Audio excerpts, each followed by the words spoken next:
What kind of a league would it be in Path of Exile 1 if I didn't come up with an updated build for Arc Elementalist Witch? Welcome back, my friends. Today I am showing to you Arc Elementalist Witch updated for 3.26. This is not a league character, simply because I don't have enough time to play and level these days to level 77 that this witch currently is, so this current character is not running with a mercenary, so to speak. However, the build is solid, you're most welcome to play with it. What's it good for? Listen, take a look on the screen. I mean, it's a lot of fun. I still think it's one of the most fun, most effective, map clearer, machine gun style kinda builds. This one has never been known to be good on bosses or even on tougher rare enemies sometimes, which is why we will be relying on one skill, Arc, shooting like a machine gun. Yes, you might need to stand there or dance around them and shoot quite repeatedly for a while to take down tough ones, but that's why we're also using conductivity. Conductivity is going to reduce their, obviously, lightning resistance, and you will hit harder even when you need to. And it's a golem answer. I like to run with my little buddies over here.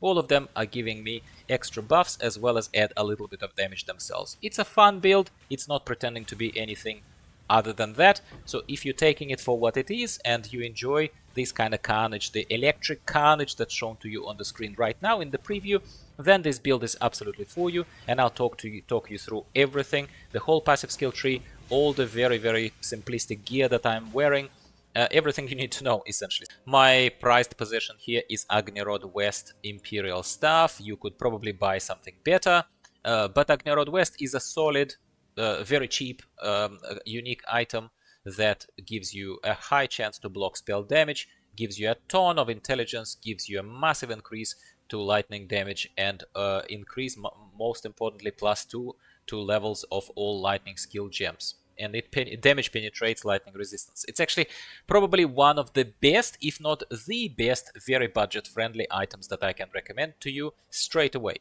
So that's my main thing. Let's see what's in it.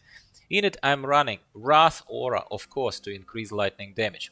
I am running Eternal Blessing support so that it's not having any reservation of mana, which is why it's a bit limiting, of course, but that's the only aura I'm running, as you can see over here.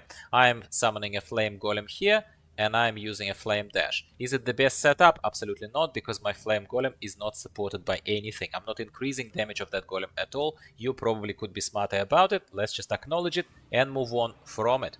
In my gloves are just basic ones. I'm simply topping dexterity here so that I can continue wearing and carrying other items. So this is literally just stat. It's just an added stat, but you can see I'm maximizing here resistances, maximum life if I can.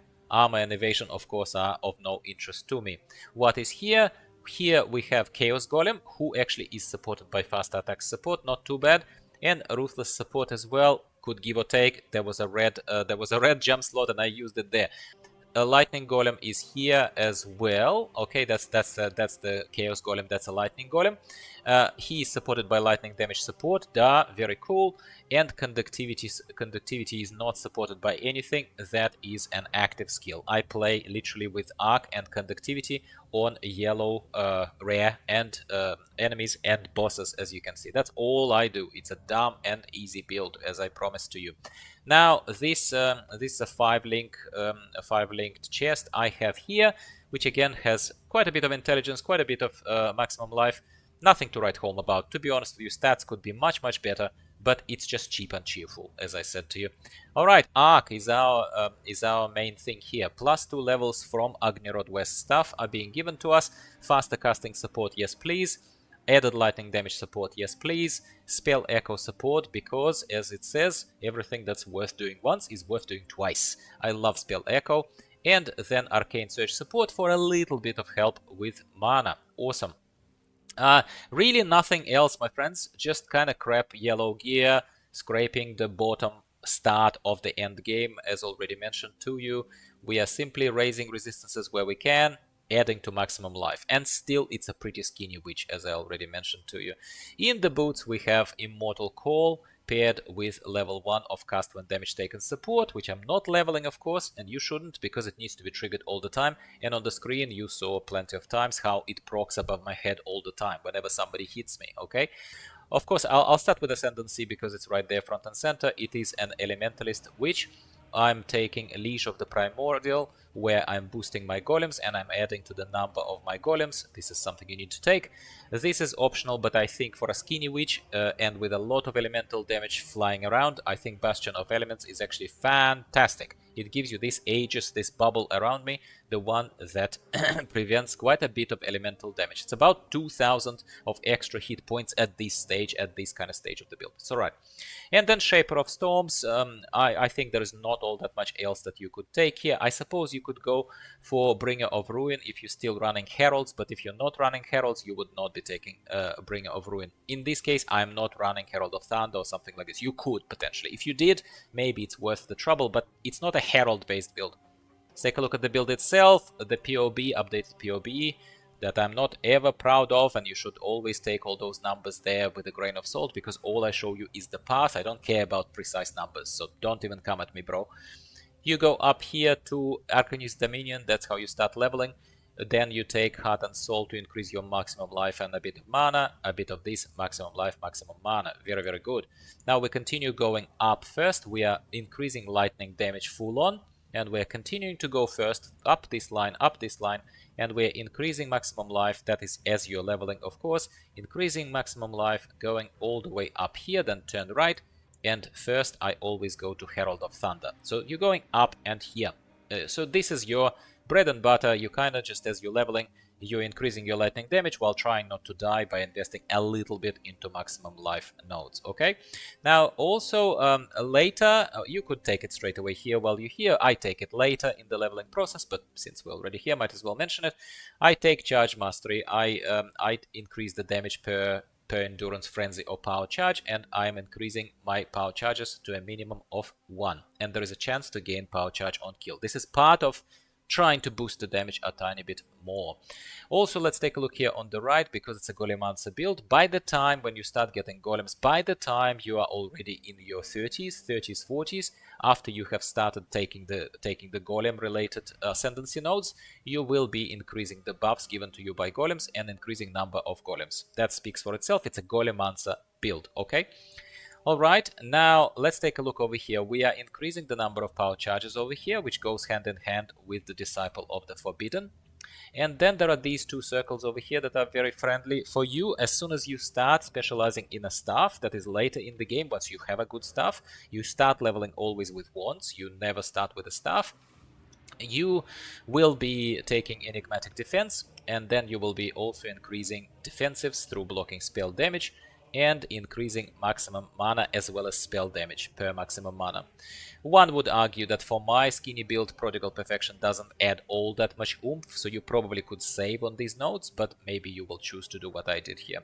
And reduced mana cost of skills, it's alright here, it works quite nicely and helps me out. Alright, before we move on to the left hand side of this passive skill tree, I will only acknowledge this little deviation. Annihilation. The scaling, main damage scaling of this build is through power charges and through critical strike chance. We wanting to crit as much as we can.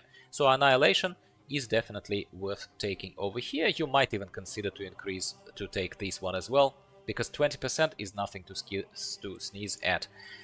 Then we have this little crackling speed to increase lightning damage quite substantially, as well as the cast speed. We want to be a machine gun build. It's a machine gun build, as you can see on the screen all the time. I'm showing it to you.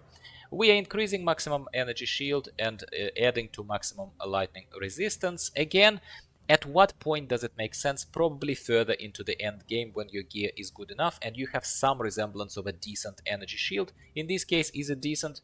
Not really, but when you look at the percentage of energy shield versus my health pool of 3000, I guess it's not nothing. But you tell me in the comments down below if you would not bother. Fine. Might to strength, it's literally me just trying to keep up with the requirements for Agnerod West, for everything else, to make sure that I can equip the gear. It's very simple. There is a mind over matter defensive layer. Again, when something hits me, I don't want to die straight away, otherwise I'd be dying a lot more often, and there is still a possibility that something blasts straight through, past your ages, past your everything. But Mind over Matter is a very good skill, of course, very mana if mana kind of hurting your mana, if something hits you very hard, but you might survive, which is always better than dying, okay? Now let's take a look at this safeguard. It is increasing your chances to block spell damage. You definitely should take these nodes over here. And then there are just healthy nodes of increasing your damage, increasing cast speed by 5%, adding a little bit to your stats, as well as regenerating life per second, increasing once again strength, intelligence. Wonderful. We are increasing spell damage. Duh, spell damage is everything. It's all about elemental, spell, and lightning damage. I didn't need to say it more explicitly than this, did I? Elemental resistances, yes thanks. Chance to freeze, shock, ignite, nice to have, until we get the Shaper of Storms that always shocks people. We take increased maximum life here through devotion, and we go all the way here to staff mastery, because we are specializing in a staff. We recover life and energy shield when we block spell damage, and then we're increasing also this chance further with whirling barrier over here and counterweight. That is a global critical strike chance buff, massive buff. Let's take a quick look at the Pantheon. Pantheon is also nothing to write home about massively. In this particular case, I'm using Soul of Lunaris because I'm increasing movement speed for each nearby enemy. Because I'm skinny, I want to run away as quickly as I can and have a little bit of extra physical damage reduction that may or may not save me at some point. I also use Soul of Ralakesh, which reduces the damage over physical damage over time when running, such as bleeds, poisons, and other kind of stuff that would kill me otherwise very quickly. And this is it, my friends. So if you're still with me here, please subscribe for more similar videos and talk to me in the comments down below. Don't be shy. I'm not pretending that this is the best build out there. I wouldn't use it to fight pinnacle bosses. That would be a nightmare for you. But I use it to reach the end of the league, use it as a farmer build, clear some maps, just have a little bit of fun, mindless fun with this machine gun thing. Nothing beats this effect for me. I really love how Arc Witch works in league after league after league that I've been re-releasing this build. So once again, POB link is in the description below.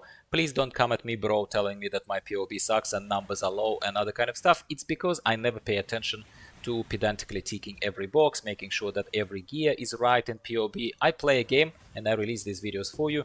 POB is there to guide you through the build, and a lot of people have done really well in my community with previous builds of mine that were released exactly the same way. That's the only apology and disclaimer you're gonna get about this. So talk to me about how you have gone about this build if you are trying it, and what else are you interested in. I have a ton of other builds which I can absolutely showcase to you similarly in 3.26.